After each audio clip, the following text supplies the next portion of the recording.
a general election, because that is the most practical and democratic way to break the Brexit deadlock. Of course, though he accepts that if we have a general election, it will, of course, mean that Brexit will need to be delayed. But, hey, a Labour government with a big majority would be able to negotiate a better deal, even though Brussels is saying this is the only deal on the table, but that's what we're told. Let's listen to Jeremy Corbyn in full flight today. If the government cannot pass its most important legislation, then there must be a general election at the earliest opportunity. A government that cannot get its business through the House of Commons is no government at all. So I say this to Theresa May. If you're so confident in your deal, call the election and let the people decide. This paralysis cannot continue. Uncertainty is putting people's jobs and livelihoods at risk. And if a general election cannot be secured, and we'll try, then we'll keep all options on the table, including the option of campaigning for a public vote. But an election must be and is the priority. It's not only the most practical option, it's also the most democratic option. Well, I'm pretty unconvinced by all of that, I have to tell you. I mean, let the people decide. Goodness me, that was the slogan for the referendum party 25 years ago. And Mr. Corbyn, the people have decided. They did it in a referendum. They did it again in 2017 when they voted for people like you and your party telling us you would respect and honour the referendum result. And as for somehow the deadlock being broken by a general election, well, it seems to me that the likelihood is that we'd still finish up with a hung parliament. It would solve nothing. It would lead to the country being in yet more limbo and uncertainty for a 6-7 week period, whatever it may take to hold that election. And what if Labour did win a majority and they went back to Brussels and there wasn't a better deal? Probably, and you heard him hint it in that talk, there'd be another referendum. How does that end the uncertainty? All that would do is prolong the whole thing for yet many more months. So I don't think a general election right now is the right thing. I don't think a general election now solves anything. And in fact, I'm going to go further. I don't think you want another general election. That is my view. But it's perhaps best summed up, not by me, but by somebody who in 2017, a lady called Brenda, who lived in Bristol, and she was told there was going to be another general election, and this was her reaction. You're joking. Not another one? Oh, for God's sake, I can't stand this. Well, do you know what? That, I think, I tell you what, Brenda from Bristol will not be on her own if we have another general election in the course of the next few months. There'll be millions of you out there. So that's what I think. But what do you think? Do you think a general election would solve anything? Let me know. If you reckon it will, and Corbyn's right, call 0345 6060 973. Or if, like me, you think actually it'll solve nothing at all, and perhaps even prolong this agony that we're currently going through with Brexit, then text to 84850 and tell me, do you think Corbyn is calling for a general election because he believes it's in the national interest? Or do you think he's doing it because it's in his own self-interest and that of his party? Please give me your views on that by tweeting, using the hashtag Farage and LBC at LBC, and of course, Facebookers watching us live, you can comment there too.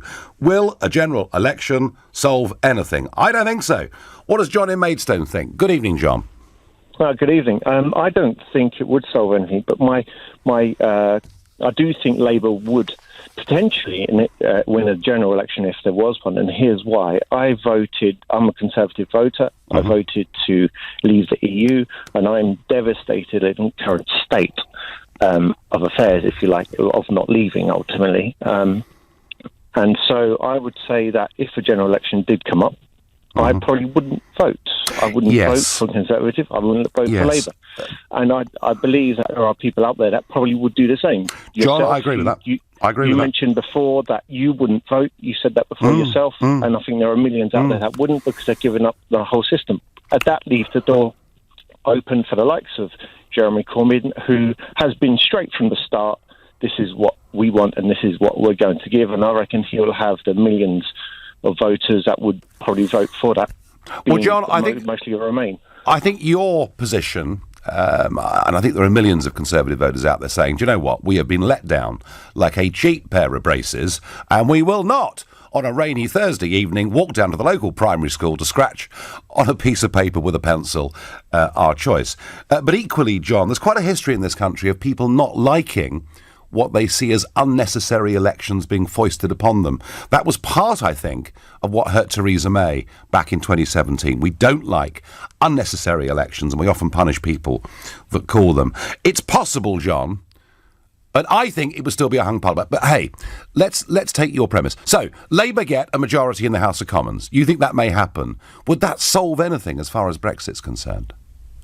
From my point of view, no, I don't think it would. I think the underlying issue would still remain. What I would like to ask you, Nigel, is in an election, who would you vote for in that situation? Do you know something? If I was faced with a Conservative, Labour and Liberal Democrat candidate, let's say, in my constituency, and neither the Labour nor Conservative candidates had a proven history of being brave on this issue, I would go to the polling station. I mean, that I would do. I won't tell you live on air what I'd write on the ballot paper, but it would count as a spoilt paper, OK? That, I think, is how I feel, John, right now about the whole thing.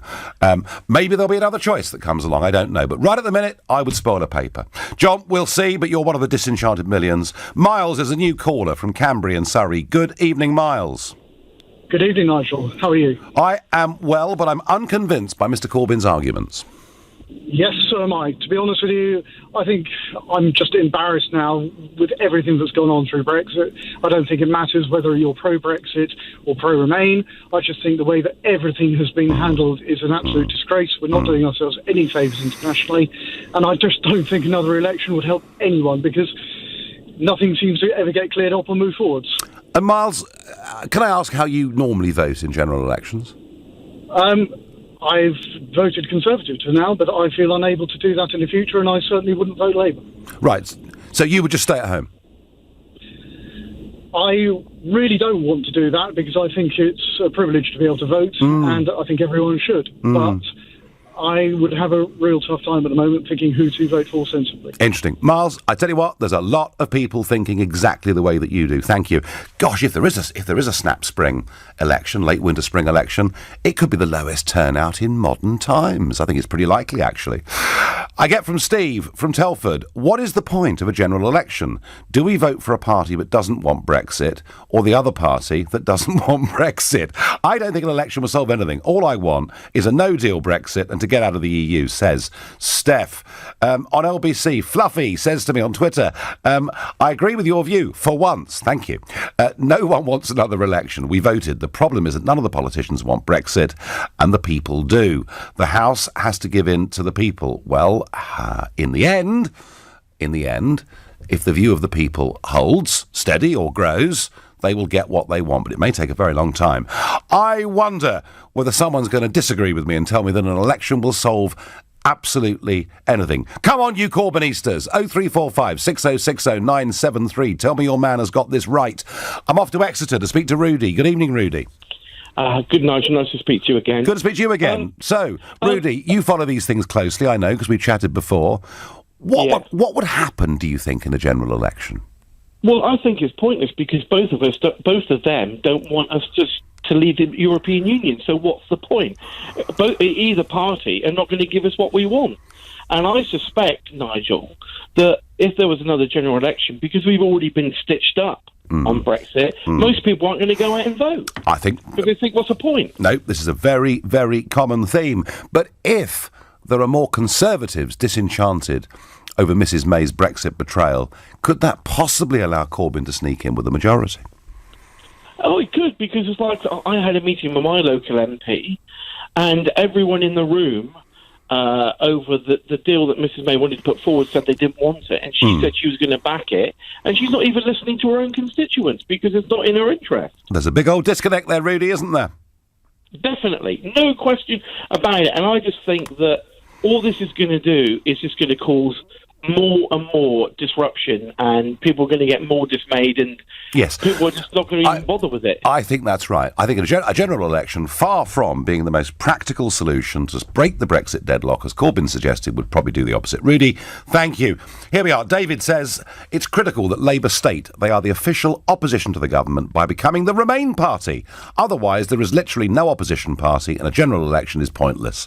Us Remainers have no representation anywhere. Well, actually, in many ways, David, you're represented by all of them, really, aren't you? Because the Labour Party is now virtually a second referendum party. It's only being stopped from going to that position by Jeremy Corbyn himself. Mrs May's Brexit, in some ways, keeps us as tied into the European Union as we are now. Perhaps in some ways it's even worse. And the Lib Dems, you've got Sir Vince. He loves the thing. So does the SNP. So does Sinn Féin. You've got plenty of pro-Remain parties in many, many ways. But here's the other problem. And this is where I think sometimes the sort of North London, Islingtonite Labour Party that seems to run the show now, they're missing something. John Mann and others in the north of England get this in the Labour Party, and it's this. 5.1 million people who voted Brexit in June 2016, a year later, voted Labour. If Labour now becomes an outright Remain party, they will lose a huge chunk of that vote. And here's the key. There are so many marginal seats in the Midlands, in the North, even in parts of South Wales now, where if Labour were to lose 2,000 or 3,000 votes here and there in constituencies because they changed their stance on Brexit, they would have no chance of forming a majority, even against a Conservative Party who'd let everybody down as badly as they have. A general election, folks, solves nothing. It isn't going to happen, and people don't want it. That is my view. Come on, tell me I'm wrong. 0345 6060 973. You're listening to the Nigel Farage Show here on LBC. It's now 6:15. We are just days away, of course, from the big vote in Parliament. Certainly the biggest vote in Parliament for nearly 50 years, and some think perhaps for nearly 80 years in terms of its significance. It's, of course, Mrs May's withdrawal bill, which will go before the House of Commons next Tuesday. She can't possibly delay it again, it seems to me. Now, the latest number crunchers down in Westminster are estimating that she could lose by as much as 228 votes, which would be an all-time record for a government losing one of its own motions. And maybe this has something to do with her style of leadership. I mean, today she was with the Japanese Prime Minister who was in London, and once again we have the global elites rallying to an ailing British Prime Minister. I'm not sure that it actually impresses anybody. But here's what she had to say about her deal and why it should be ratified. See if you think this is inspiring leadership. The only way to avoid no deal is to have a deal and to agree a deal. Again. And the deal that is on the table, the deal that is the deal that the EU has made clear is the only deal. But there is a good deal on the table. And for those who want to avoid no deal, then backing the deal. I want to see this deal getting through Parliament, but I believe it's in the national interest because it's a good deal, and therefore I hope that it will get wide support across the whole of Parliament. I mean, it's almost comical, isn't it? I mean, she uses the word deal 13 times in just over 30 seconds. I mean, it's almost on the edge of being incoherent. We've got no leadership. This deal is an awful deal. And I think one intervention today, if it wasn't already sunk below the waterline, is going to put it to the bottom of the ocean. And that is a letter that has been sent to the chairmen and chairwomen of every Conservative Party association around the country, and it is sent by the former head of MI6, Sir Richard Dearlove, and it's co-signed by the former Chief of the Defence Staff, Lord Guthrie. I mean, these are normally people who stay pretty much behind the scenes. They don't engage, especially in party politics, but they felt moved to. And they've written saying that the withdrawal agreement, if not defeated, will threaten the national security of this country in fundamental ways. Buried in the agreement, they say, is the offer of a new, deep and special relationship with the European Union in defence, security and intelligence, which cuts across the three fundamentals of our national security policy: membership of NATO, of course bilateral close defence and intelligence relationship with the USA, and the Five Eyes Intelligence Alliance. So here you have two of the most senior men in this country who've been involved with our defence and our security, saying that in fact what she's done with this withdrawal agreement is actually to give away yet more of our ability to make our own decisions. This deal has got no chance of going through, and as you know, that amendment that Chummy Burko made sure was selected means that she's got 3 working days to come back to the House of Commons with her Plan B. So I'm guessing Monday the 21st of January is going to be a pretty big day. Now, some support coming through for Jeremy Corbyn. Nigel Corbyn is spot on for a general election. Labour have the intellect and integrity to deliver Brexit when they are elected. The Tories are finished now, and their new leader, Burko, is in charge. Ron, I quite like your sense of humour, though I think Burko is probably closer to the Labour Party now than he is the Conservatives for whom he was first elected. But Ron, do really the Labour Party have the integrity to deliver Brexit? I think if you listen to Keir Starmer and most of the front bench, they don't want to deliver Brexit. They actually want to stop Brexit. The one good thing from my perspective that Corbyn has done is he's held them back from actually doing it. If there was a general election, Nigel, Corbyn is a shoo-in. The way that Theresa May and the Conservatives have sold this country down the river, they'll never be forgiven, says Laura from Shenfield in Essex. Mark in Thornton Heath says we need a general election because the government is unable to govern. Well, that's probably true. That little last bit anyway. This would allow both parties to rethink their policies and what they want to offer to voters. Mark, they would offer nothing different to voters in a few weeks' time than what we're getting right now. Mark, and all of you who are saying you think a general election would solve this, I think you're all wrong. However, those of you that say that Tory abstentionism could be so high that it may well give Corbyn a majority, I don't know, but you could just be right. Steve is a new caller from Berwick-on-Tweed. Good evening, Steve. Hello, Nigel. Nice to speak to you. Yeah, welcome. So what did you make of Corbyn today? Oh, God in heaven. So what you mean it was that good, Steve, yeah? I was a long time Labour voter. In fact, I actually became a member. But at the moment, if they got in, I hope they would get wiped out the way they're behaving. I really do. Oh, is that over Brexit, Steve, or more generally? It's just, the whole party's in absolute shambles as far as I'm concerned. Absolute shambles. I don't know what they stand for. I'd rather than vote for Labour, Nigel, I think I'd rather vote for a monster raving loony party. Well, to be honest. Yeah, sadly their leader is no more. Their great leader is no more. David Such, who I knew quite well, actually. He was rather fun, I've got to tell you. Steve, isn't really Labour's policy, we're not the Tories? Pardon? Isn't Labour's real policy, we're not the Tories? Yes. I mean, that's the appeal, isn't it? It is. But, I mean, if there was a just bear with me, if there was a general election and the Conservatives were prepared to be bold, what they could do, I mean, I doubt they would, but if they were to field a Brexit candidate in every constituency that voted to leave, what would Labour do in that situation? Well, potentially they could be in real trouble, couldn't they? But could, yeah. but you see, Steve, you used a word there, bold. And I don't think in any word association test in laboratory conditions that Mrs. May and bold would go together very quickly. No, I know where you're coming from, but like I say, if they were, bold enough to do that, that would give Labour a real headache, because would they field a Remain candidate in a Brexit seat? This is what's so interesting, Steve, because in England, 70% of Labour constituencies were Leave voting constituencies, and that is the big dilemma that they've got. Steve, a bold Conservative leader that wasn't Mrs. May, that wanted to deliver Brexit, could wipe out this Labour Party in the marginals, but they're just not in that position. Thank you very much for your call and welcome. Lynn says, it would give us a chance to vote the bad apples out. Lynn, do send me another message and tell me who the good apples are, please. Imri says, there is nothing the political elite hates more than elections. Yeah, but right now it appears that is what Labour want, because they think it's in their own interests. And I think, Imri, they're putting their own self-interest above that of the national interest and delivering Brexit. Jean says, if we have another general election and we don't like the outcome, can we have another general election? Well, why not best of three, rather like the referendum, really, isn't it? Andrew is calling from Warwick. Good evening, Andrew. Hello again, Nigel. I think we need to hold our noses and vote UKIP, because that's the only current party that's available. This Parliament, if you're angry, if you're listening and you're angry, you need to vote for somebody other than Labour or Conservative, because otherwise we're just going to stay on this merry-go-round forever.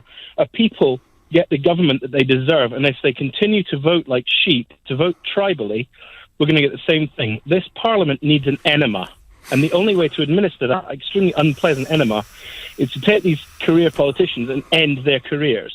Well, in many ways, Andrew, this right now should have been UKIP's golden moment.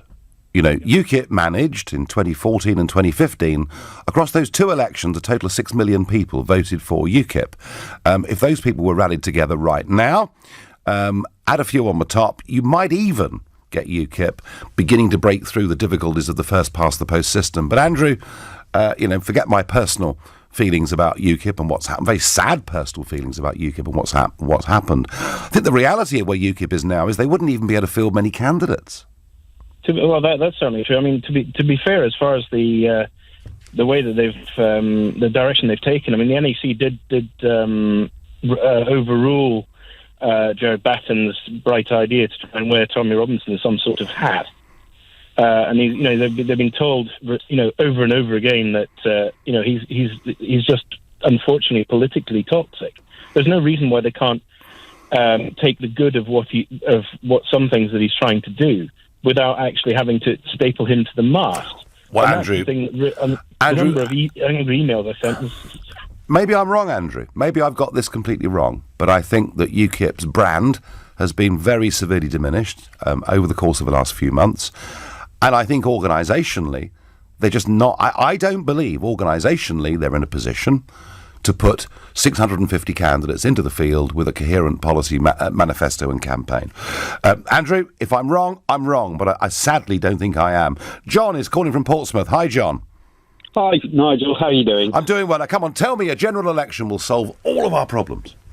The only problem it would solve is based on Theresa May has said she wouldn't stand in another election, so she'd be out of a job. Oh, yeah, but she changes her mind she breaks her promise and all those things, John, doesn't she? There won't be an early general election. We're staying in the customs union. I could go on.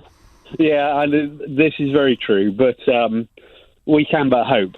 However, unfortunately, I don't particularly want Jeremy Corbyn in either. So who the hell do you put in their place in either case? I mean, if you look out there, as you said, UKIP is kind of a dead duck at the moment. The Green Party has never done great, and to be honest with you, they are pro-Remain. Having said that, my nephew was a member of the Green Party, and he was one of the few that was actually pro-Brexit. But he got more votes than the leader. But the Greens are Remain, the Lib Dems are Remain, the Labour are close to wanting a second referendum, and the Tory party haven't delivered on Brexit. John, we've got little choice. I've got to move on. Thank you. You're listening to the Nigel Farage Show here on LBC. It's now 6:30, and Jeremy Corbyn tells us a general election will sort the whole Brexit thing out. And I'm with Brenda from Bristol. I say, oh no, not another one. It'll solve nothing. And a tough day in the UK car industry as Jaguar Land Rover announced this morning that 4,500 jobs are to go globally as part of a plan to reverse their losses. Now, Brexit uncertainty is mentioned in this, and of course, there is an argument that the longer this process takes, the more uncertain it is, and it's more difficult for people to take long-term investment decisions. A further reason why I think a general election, a possible Labour government, perhaps bringing a second referendum, all that would do is add to the uncertainty. But the real reason Jaguar Land Rover are going to be cutting jobs in this country and around the world is a dramatic fall in car sales in China. But a more much stranger comment that has come out from Honda tonight. They've confirmed 6 days of non-production at the plant in Swindon in April. They're not doing any interviews on this, but they have released a statement. And they're saying that the shutdown is so that they can assess how best to prepare for any disruption caused by logistics and border issues following the UK leaving the European Union. Well, point number one, Honda, we might not be leaving on March the 29th. Point number two, why don't you wait and see? I mean, why would you? What if on April the 1st, we discover that the president of the Port of Calais, who I quoted yesterday, who has said there will be no extra delays or disruptions, is right? Why would you then voluntarily close down 6 days of production? Or are you playing political games? Are you doing your best to help Mrs May effectively get her Brexit deal through? Is there a knighthood in the pipeline? Because very often, it seems, these are the people that get the gongs, those that have been helpful to government policy. Maybe I'm being a bit too cynical. They've given the track record. I rather doubt it. Back to the callers. Come on, I think a general election solves nothing, but I'm looking for you to tell me that I have got this wrong. What does Sylvia in Putney make of it? Good evening, Sylvia. Hello, Nigel. I think you're right. It won't solve a thing. But if we do have another election, the Brexiteers need a central focal point where they can cast their votes. We need to stand together on this. It's no good voting Labour, Conservative, splitting the vote, Lib Dems. We'll get nowhere. So we do need a new party. And I've got the man for the job. Stephen Wolf. Stephen Wolf's the man for the job, is he? I think he should have taken over from you. Yeah. When you left, and unfortunately all that nonsense happened. I don't know what he's doing now. I think he's independent, is he, at the moment? Yeah, he's still around. He's still an MEP. Yes, I do like him very much. But Sylvia, I don't understand what you're saying. Mrs May says Brexit means Brexit, so why wouldn't you vote for Mrs May? I mean, she's the Brexiteer, isn't she? We're being conned, Nigel. We're not that stupid. And I've got to the point, Nigel, that the way things are going, we're not going to leave. It's going to... The Remainers have the upper hand here. But what Mrs May should do, she's got to admit defeat. She can't do this job. She's got to call in the Donald. He'll do it within a week. He'll give us a clean I'd much rather he was negotiating, I have to say. I love it, Nigel. I mean, Sylvia, it is possible, not yet, but it is possible that Brexit, the earthquake that was Brexit, could be the first of a series of earthquakes in British politics. It is possible, Sylvia, that we will see a realignment of British politics around this issue. It may happen, but Sylvia, let me promise you, it isn't going to happen just yet, and it won't happen if there's a general election this spring. Thank you, Sylvia, for your thoughts and for your call. How can Honda assess the disruption when not receiving deliveries, says Craig in Brixton? How can Honda assess anything? And why are they doing this? It looks like an overtly political piece of support for the Prime Minister's deal and saying we don't want a no-deal Brexit. Surely, if a general election was to be called, the Conservative Party would first have to hold a leadership contest, as Theresa May said as part of her previous statement after the confidence vote. She would not leave the Tories to the next election. Matt Whitaker, I completely understand what you're saying, but what Mrs May says and what Mrs May does, we've seen again and again, can be clean, different things. I get Gavin from Somerset saying a general election would force an alliance with the Lib Dems.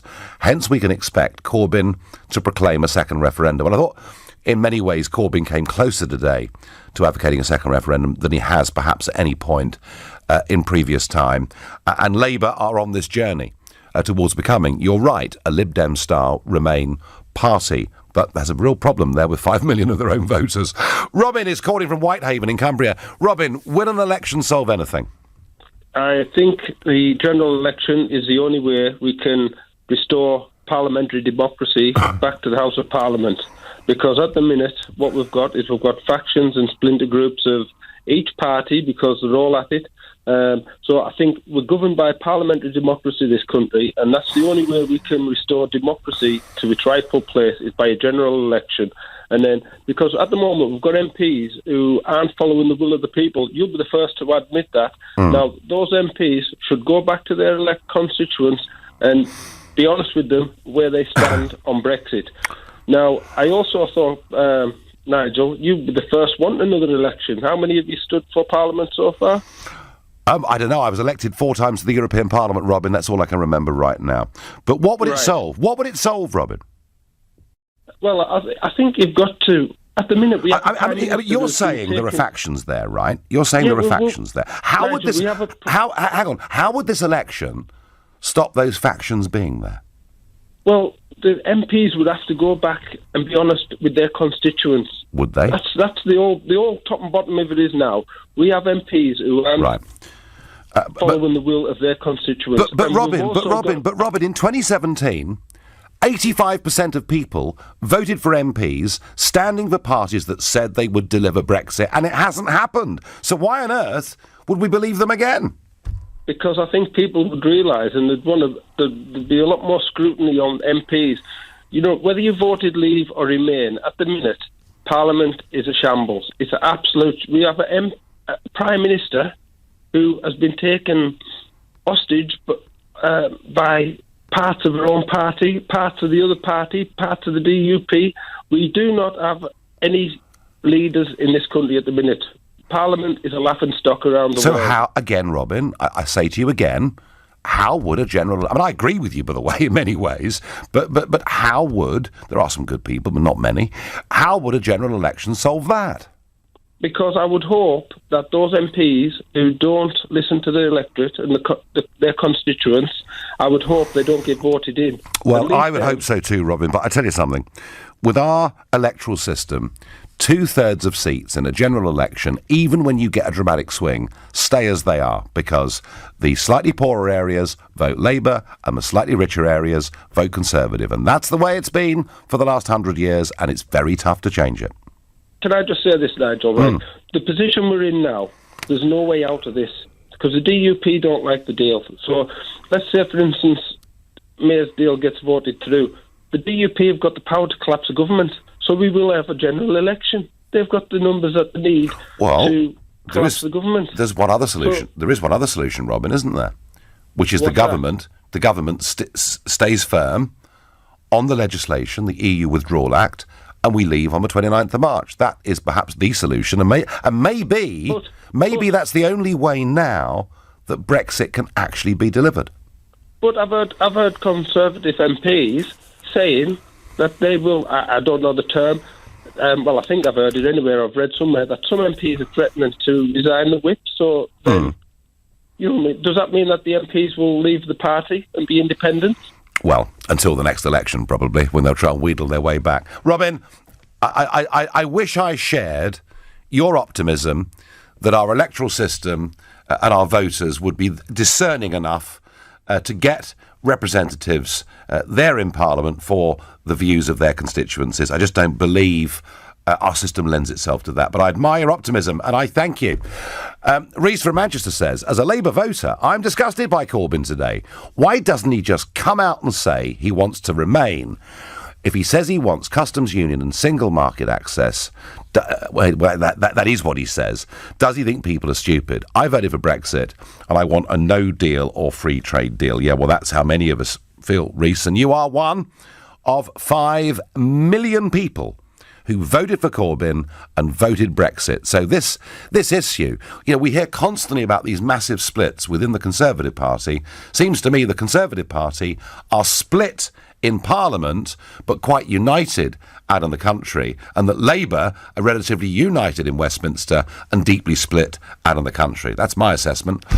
You're listening to the Nigel Farage Show, here on LBC at 6:45. I don't want another general election, nor does Brenda from Bristol, nor, I believe, do most of you, and I don't think it would solve absolutely anything. That's what we're debating, but before we do, important piece of news, I think. In Italy, the security services have rounded up 8 men, and maybe even higher than that, running a smuggling ring, headed up by a Tunisian man living in Italy, who on his Facebook page spreads Islamic State propaganda.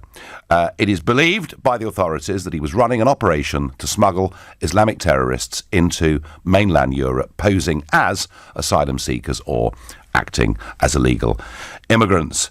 The Interior Minister and Deputy Prime Minister Matteo Salvini has lauded the operation by saying people smugglers and terrorists stay at home, but it does highlight the dangers of this whole Mediterranean strategy, and perhaps to a smaller extent but worth thinking about. It highlights some of the problems that we've got in this country. We've talked a few times about these boats landing at Dungeness, Walmer and Kingsdown. The M6 last night, 27 people found illegally in a lorry. How many hundreds of people? How many hundreds a week of people are illegally coming into Britain, and we don't know the security background of any of them?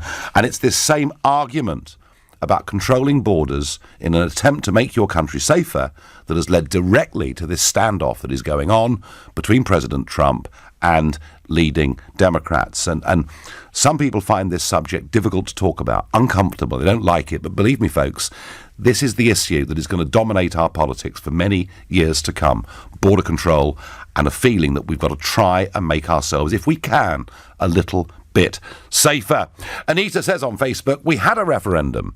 Most MPs were elected on a Leave manifesto. Those who are still Remainers should lose their seats. Well, Anita, in some constituencies, in marginals, a strong Eurosceptic against somebody who has not carried out the will of the people in that seat. In those situations, Anita, people might get weeded out. But overall, that just isn't how our system works anymore. We've virtually got a presidential system. And as I said earlier, the poorer constituencies vote Labour, the slightly richer ones vote Tory. That is the way that it is. I think what we need actually, along with Brexit, is fundamental electoral reform. But that's another debate for another day. Is a general election necessary? Is it desirable? Do you want it? I don't. Ben from Bristol, who's a regular caller. What do you make of it, Ben? Babylon calling. Babylon Hello. Calling. Hi. We're Babylon, Bristol, Nigel. I know. I waited a long time to talk to you tonight. My goodness. Well, I'm very pleased. I'm very pleased you are now. Now, let me just tell you something. In your area, Labour would do well, whatever happened, wouldn't it? I work on the Post. I think you've got to realise that Labour are Labour voters are quite obstinate people. They will hardly ever vote Tory. Even if the Labour were pro-Remain, they probably would still go with Labour. It's very hard for a leopard to change its spots in that respect. A lot of them did vote UKIP, didn't they, in 2015? They did, but I don't think it's going to go this. They didn't in the last election, though. It didn't really happen, did it? No. They didn't quite get that they had to kind of vote Tory to make sure that Brexit got through, but, they're a bit slow on the upkeep, some of them. I saw Jeremy Corbyn today, Nigel. It was like a big drama on the radio, putting the press conference, and I listened to the whole thing. Uh-huh. Basically, this is what I think I saw, okay? I think I saw Corbyn come on and say, enough's enough. The Tories can't handle Brexit. Uh-huh. They don't know what they're doing. They don't know what's going on. We must call an election so we can take over.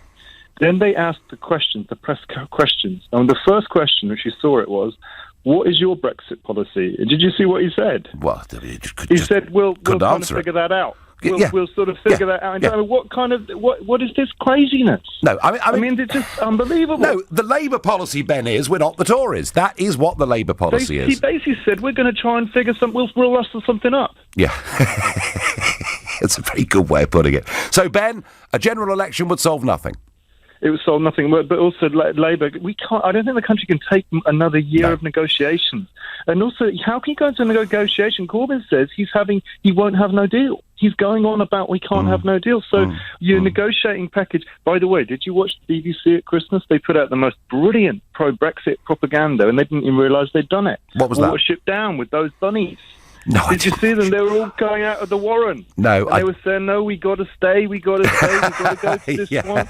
I didn't realise. No, I didn't watch it, and I also didn't watch a rejigged Hercule Poirot either, which sounded rather political. And by the way, Ben, don't watch Doctor Who. I've loved Doctor Who since the 1960s. It is now just lefty propaganda, unwatchable. It was on in the kitchen the other Saturday. I was spluttering into my drink. Ben, I thank you for your call. Paul from Bexley Heath says, in the highly unlikely case that there is another election soon, only Boris can save the country from calamity Corbyn. But Paul, how? He's not leader of the Conservative Party. He's an MP. But I can tell you that the former Foreign Secretary, Boris Johnson, will be in this very studio with Nick Ferrari taking your calls next Tuesday morning from 8 a.m. So Boris will be here from 8 o'clock in the morning with Nick on the day of the big decisive vote. Unless, of course, she changes her mind again and pulls the vote. But I don't believe this time she possibly can. Nigel, didn't the EU and Barnier say categorically that May's deal was the only deal and there'd be no further negotiations? Yes, Simon, they absolutely did. So what does Labour think they can do? It's clearly a lie. All they want to do is stop Brexit. I'm so angry and so disenfranchised. I will never vote for any of these absolute jokers ever again. And I think that's the word, Simon. It's the first time we've used it tonight, but it's right. Disenfranchised. That is how millions and millions of people are feeling in modern-day Britain. Joe is a new caller from Forest Hill. Good evening, Joe. Hello, Nigel. How are you doing? I'm doing well. So would it solve everything, Joe? Well, it wouldn't solve everything because this is a situation that's been created where we are now in basically a quagmire. So getting out of a quagmire is going to require years of solving, which is going to be many different things, probably several elections, probably several changes of government. Oh, gosh. But with what you're saying in terms of Corbyn not really being in the right sort of mindset to have an election that's not going to solve anything, I just totally disagree with that. We've had the Tory government over the last 2 years negotiate this thing into the ground, basically for not just their own self-interest in terms of staying in power if you're Theresa May or her cabinet, but then pandering to people at the far right of the party, or certainly the far right of the Brexit way of thinking. Sorry, I'm missing something here. Are you saying that Brexit's a far right idea? No, not at all. I'm just saying that she is pandering. She's been pandering. The negotiation has been flawed because she's unable to negotiate properly because she has essentially a complete battle on her hands within her own party. What the Labour Party doesn't have is this battle. Of course, it has a battle in terms of, yes, there's Corbynites and there are Blairites, etc., all different factions within the party, like there are in every party, really, even UKIP, as you can well account for. I certainly can, yeah. But what you've got in terms of the Labour Party is you don't have this burning desire to destroy the party because of Europe. In Labour, people... Joe, maybe not in Westminster, Joe. Maybe not in Westminster. And I get that Labour in the House of Commons are more united over this issue than the Conservatives are. I agree. But, Joe, are Labour very united out there in the country among their voters? And I would put it to you that with 5.1 million people having voted Brexit and then voted Corbyn, Labour's problem is in the marginals, in the Midlands, the north of England and parts of Wales. I would totally agree there, which is why Corbyn's had to play this very close to his chest, which is basically by not playing his cards. Because if he plays his cards, then, yeah, there could be electoral sort of disaster for them in those very marginals you speak of. Yeah. But what he's doing now is, I think, the only responsible thing that he has done so far is he hasn't played his cards sooner because the country's in a state, and that's terrible. But by saying he wants a general election now, that is a sensible thing because we will have people that will be negotiating that aren't hell-bent on destroying the party. There will not be the Rees-Moggs in the Labour Party. Joe, if we get Prime Minister Corbyn negotiating, there's just going to be a second referendum because Brussels won't budge. Joe, I thank you. I thank all of you for taking part in this. I'm going to be back with you on Sunday morning at 10 when I've no doubt we'll be looking ahead, not just to the vote on Tuesday night, but what the consequences of that may be next week. I know we've said it before, but next week could be a very historic week in British politics. At 10 tonight, it's Tom Swarbrick, but up next, it's Ian Dale. Nigel, thank you.